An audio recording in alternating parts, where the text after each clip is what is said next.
What is going on, everybody? Welcome back to Phones and Drones. Okay, for those of you that follow the channel, you know we got our Tesla Model S refresh to 2021. When they first were announced, we waited about 6 months to get one. And the only reason, honestly, we even got it at that point is luckily due to reaching out to one of the other local delivery centers, talking to a manager, and they happen to have one that was a refused delivery. I did a whole video on that, on how you can possibly get your car earlier. But needless to say, we just hit our 1 year with the Model S. And the most pressing question we get a lot is, was it worth it? And right off the bat, let me just let you guys know, this is the most fun car that I've ever had. We went through, obviously, our Model S, some BMWs, some Mercedes, and this baby right here is just so fun to drive. One of the other big call-outs, and again, it's one of the more pressing questions a lot of people ask, is now a good time to buy a Tesla? Now is never a better time. There's never been a better time than now to buy one. I say this simply for the fact that Elon said years ago, Teslas will be an appreciating asset. That seemed like just hodgepodge when it was announced, because cars are always depreciating assets. Well, due to all the price increases and the demand, and even with the economy, with the issues with supply chain right now, this car is $25,000 more expensive than when we bought it. So already we do have some equity into it, even having driven it about 8,000 or 10,000 miles. So yes, Tesla's always known to increase their prices. It has very rarely ever decreased them. So yes, I always recommend people that ask me, should I jump on this now? Should I place an order? Do it. You need to do it just because you don't know, A, when you're going to get the vehicle, just due to those demand shortages and all that. But enough about that. Let's talk about how it's held up over the year. And needless to say, everything from the updates that have improved the quality of drives with the adaptive suspension updates, with the simple things like the blind spot monitoring that's now here. Everything has gotten just so much better. It is literally a pleasure to drive. The air suspension, if you're coming from a 3 or a Y, or even some of the older S's that I've been in, it's phenomenal. It really does give you a nice, comfortable, quiet ride. The windows here, again, we've done a active noise cancellation test that's on here, and just how the active noise cancellation works, in addition to just noise cancellation on the vehicles with the double paned windows and all that. It has made a difference over our Model 3. It is a quieter ride. I'm sure you can hear some noise right now in this video, but it is by no means excessive or annoying by any means. Additionally, the interior, this cream color with our wood accent, has held up great. It shouldn't really be a big surprise to us, because we do have a Model 3 with those white interior seats that's coming up on its 3-year anniversary, and they also are holding up phenomenally well. We have a 6-year-old daughter who sits in the back usually, so you can imagine what a younger child will do to the seats and all that. But even with the booster or a car seat in there, the seats are holding up great.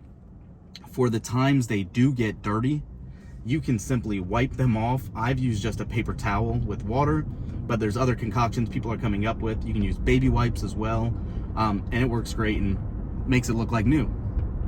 The exterior of the vehicle, Tesla's always been known to have QA issues. Their quality assurance team might have a little room for improvement, we'll say, but by no means has the exterior deteriorated as much as some have. The paint looks phenomenally well. It's held up. Yes, we have a couple little rock chips, but you have to search to find them. One other thing in regards to QA, we have had one issue where we had to go to this service center when we first got the vehicle. We had an issue with the AC. Something was not tightened up, I guess, enough, but they got us in with no real issue. We didn't have any long delay or anything of that nature. They fixed it, had the car back same day. So that was awesome to see how quick they were able to jump on an issue with a newer vehicle. Aside from that, I do really like, and I know Model 3 and Model Y owners might not agree, but I do really like this additional display here. Excuse me. This additional display really does give you a lot of other information to gauge off of, and having it right in front of you, aside from having to glance to the side, really is nice to have. One other thing nice to have that was highly controversial when it was first really released and unveiled is this yoke. I said it in plenty of other videos in the past. This yoke is a non-starter. It works phenomenally well. It's muscle memory. You get used to it so quickly from driving it. It's second nature.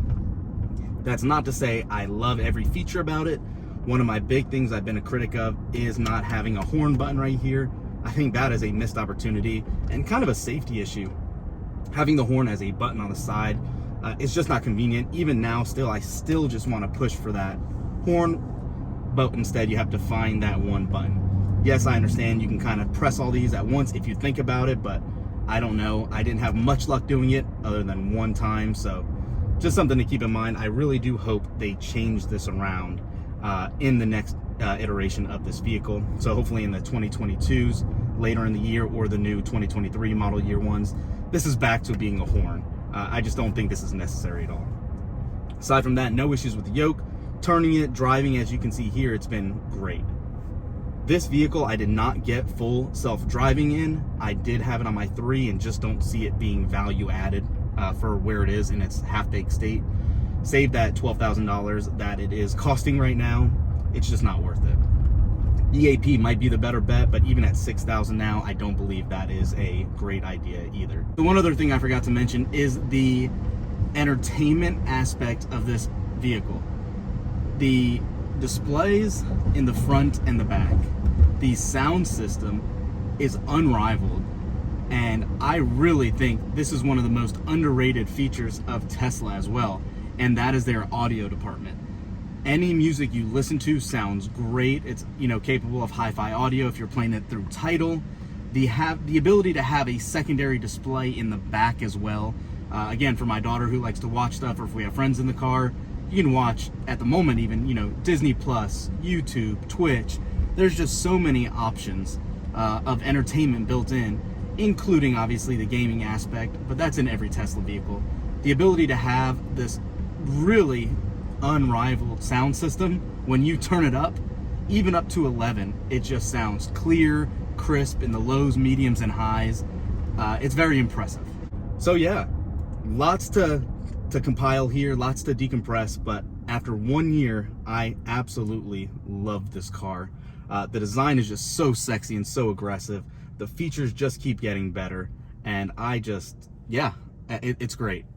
Let me know what you guys think. Are you on the fence? Have you placed your order for a new Model S yet? Let us know, I'm curious. Thanks for watching, guys. We'll catch you in the next one. Peace.